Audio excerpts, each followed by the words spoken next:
রাষ্ট্রীয় মর্যাদায় উত্তর পূর্বাঞ্চলে বিজেপির প্রতিষ্ঠাতা প্রাক্তন কেন্দ্রীয় মন্ত্রী কবীন্দ্র পুরকায়স্থের শেষকৃত্য সম্পন্ন হল শিলচর শ্মশানঘাটে। শেষকৃত্যে উপস্থিত থেকে শেষ শ্রদ্ধা জ্ঞাপন করলেন আসাম বিজেপির সভাপতি দিলীপ শইকিয়া।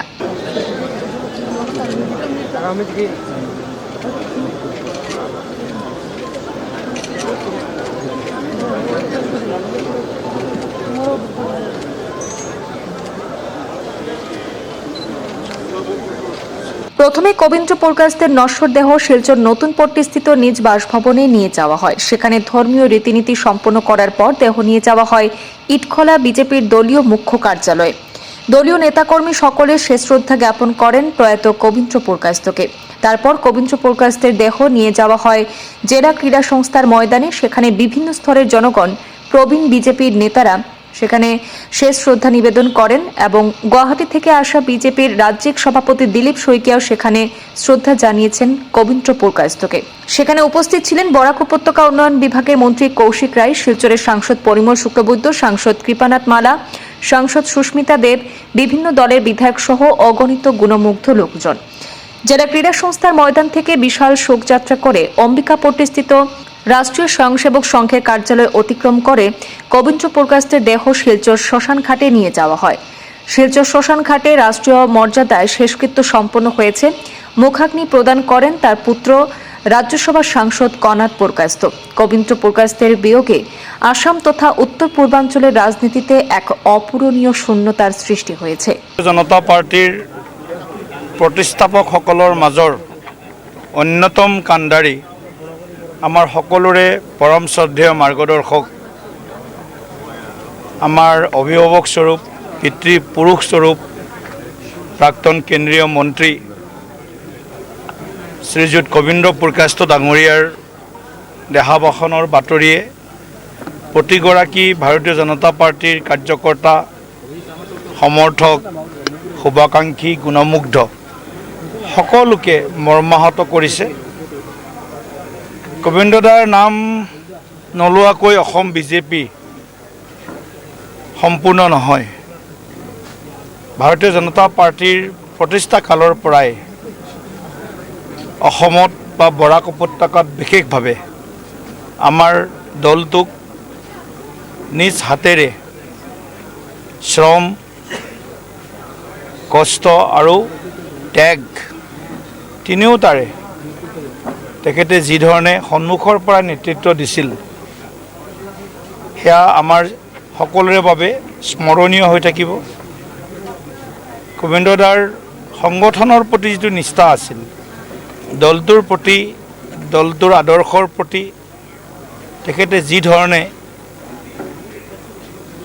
সকলো সময়তে জীৱনৰ শেষ মুহূৰ্তলৈকে দলটোৰ কথা কেৱল ভাবি গৈছিল, দেশখনৰ কথা ভাবি গৈছিল, বৰাক উপত্যকাৰ উন্নয়নৰ কথা ভাবি গৈছিল, তেনেকুৱা এজন ব্যক্তি আজি অবৰ্তমান আমি হয়তো ভাবিবলৈ আজি বহুত কষ্ট পাইছোঁ। তেখেতৰ ঘৰলৈ কেইবাবাৰো আহিছোঁ।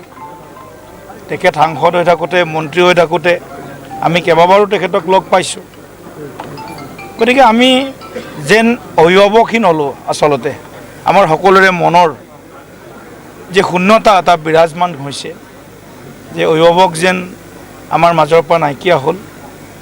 আৰু আমি কবীন্দ্ৰদাৰ যিমান কাম, তেখেতৰ জীৱন দৰ্শন গোটেইখিনি প্ৰতিজন কাৰ্যকৰ্তাৰ জীৱন বাটত সদায় লগৰী হৈ থাকিব।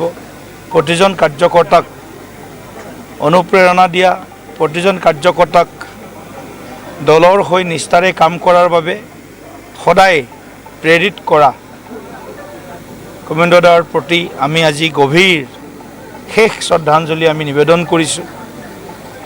তেখেত য'তে আছে শান্তিৰে থাকক আৰু আমাক আগন্তুক দিনত যাতে আশীৰ্বাদ কৰি থাকে। বৰাক উপত্যকাৰ যি উন্নয়ন, সেই উন্নয়নৰ দিশটোক সদায় আমি প্ৰাধান্য দি আছিলোঁ। কবীন্দ্ৰদাৰ মনতো সদায় এই প্ৰশ্নটো আছিল। মাজত যেতিয়া আমাৰ গুৱাহাটী এয়াৰপোৰ্ট নিৰ্মাণ হৈছিল, কিছুদিন আগত আমাৰ কৌশিক ৰায় ডাঙৰীয়াই তেখেতৰ ঘৰত গৈছিলে 15 ডিচেম্বৰ তাৰিখে। তেখেতে তেতিয়া প্ৰশ্ন কৰিছিলে আমাৰ বৰাক উপত্যকাৰ শিলচৰ এয়াৰপৰ্টটো কেতিয়া হ'ব। গতিকে মই ভাবোঁ যেতিয়া শিলচৰত আমাৰ যিটো নতুন এয়াৰপৰ্ট হ'ব, সেই এয়াৰপৰ্টটো নিশ্চিতভাৱে গোবিন্দদাৰ যিটো হয়তো আশা আছিলে, সেই আশাখিনি আমি মৰ্যাদা দিব পাৰিম, তেখেতৰ আশাখিনি আমি পূৰ্ণ কৰিব পাৰিম। বৰাক উপত্যকাৰ উন্নয়ন, অসমৰ উন্নয়ন, অসমৰ সুৰক্ষা, বৰাক উপত্যকাৰ সুৰক্ষা, যিটো আমাৰ পাৰ্টীৰ নীতি, এই নীতিখিনিক গোবিন্দদাই আজীৱন তেখেতে হৃদয়ত লৈ, মগজুত লৈ দলটোক নেতৃত্ব দি গ'ল।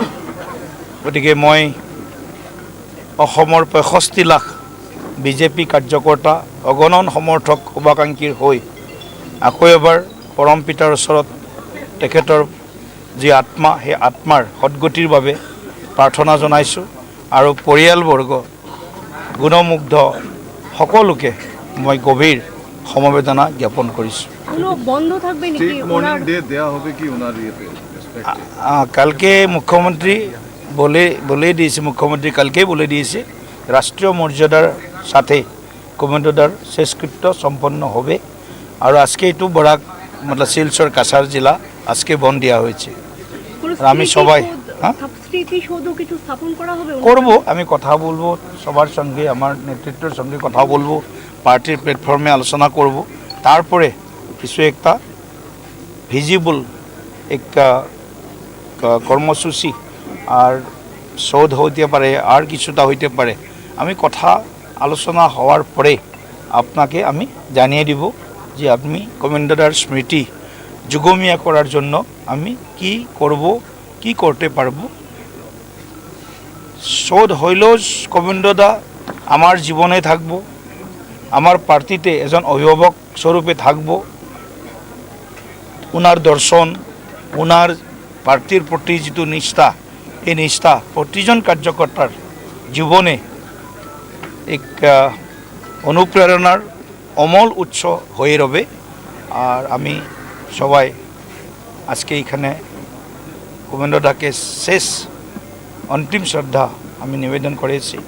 ঈশ্বর ওনাকে আত্মাকে শ্রী চরণে স্থান দেন।